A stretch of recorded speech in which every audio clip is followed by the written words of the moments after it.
Eureka! Nous savons déjà que toutes les masses s'attirent entre elles jusqu'à un certain point.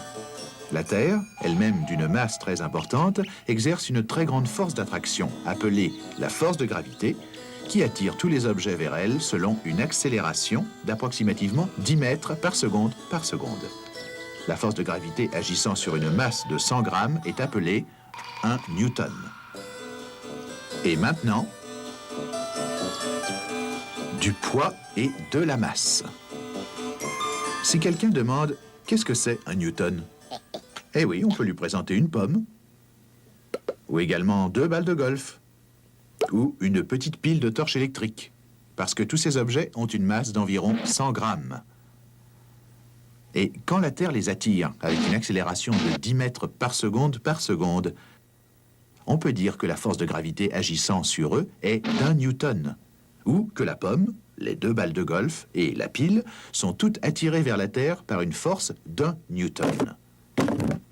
Et toi, combien de newtons t'attire vers la Terre? Eh bien, la meilleure manière de mesurer une force, c'est d'utiliser un peson newton. Si on y accroche une pomme, on va tout de suite voir que la Terre attire cette pomme vers le bas avec une force d'1 newton.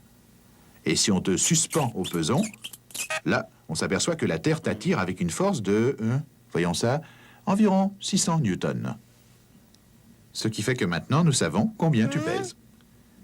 Et ce que tu pèses n'est autre chose que la force de gravité qui t'attire vers la Terre. Le poids, ce n'est que ça, la force de gravité. Tu sais combien les physiciens adorent les mots latins?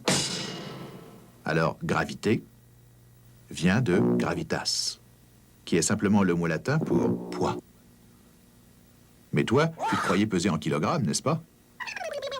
C'est vrai, dans le quotidien, mais pas en physique, où l'on est très méticuleux à propos de ces choses-là. En physique, les kilogrammes mesurent ta masse sur une balance. Mais ton poids est toujours mesuré en newtons sur un peson. On a pu remarquer déjà que pour découvrir le nombre de newtons, en règle générale, on multiplie les kilogrammes par 10. 100 grammes, ou 1/10 d'un kilogramme, équivalent environ à 1 newton. Et 60 kg équivalent environ à 600 newtons. Mais si 1 kg est équivalent à 10 newtons, pourquoi se casser la tête à établir une distinction entre une masse de 60 kg et un poids de 600 newtons si les deux reviennent au même? Pour trouver la réponse, allons faire un tour sur la Lune. T'as pas l'impression de peser autant ici, n'est-ce pas? Voyons combien de newtons t'attirent vers la Lune. Seulement 100. Pourquoi donc? Parce que la Lune est beaucoup plus petite que la Terre, et par conséquent, elle a beaucoup moins de masse. Alors, sa force de gravité est aussi beaucoup plus petite, seulement 1/6 de celle de la Terre, en fait. Voilà pourquoi ton poids sur la Lune est seulement d'1/6 de ton poids sur la Terre.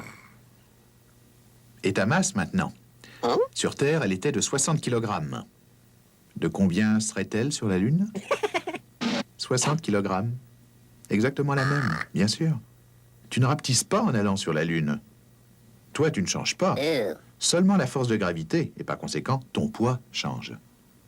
Voilà la grosse différence qu'il y a entre la masse et le poids. Où que nous allions dans l'univers, nous gardons la même masse. C'est seulement notre poids qui change.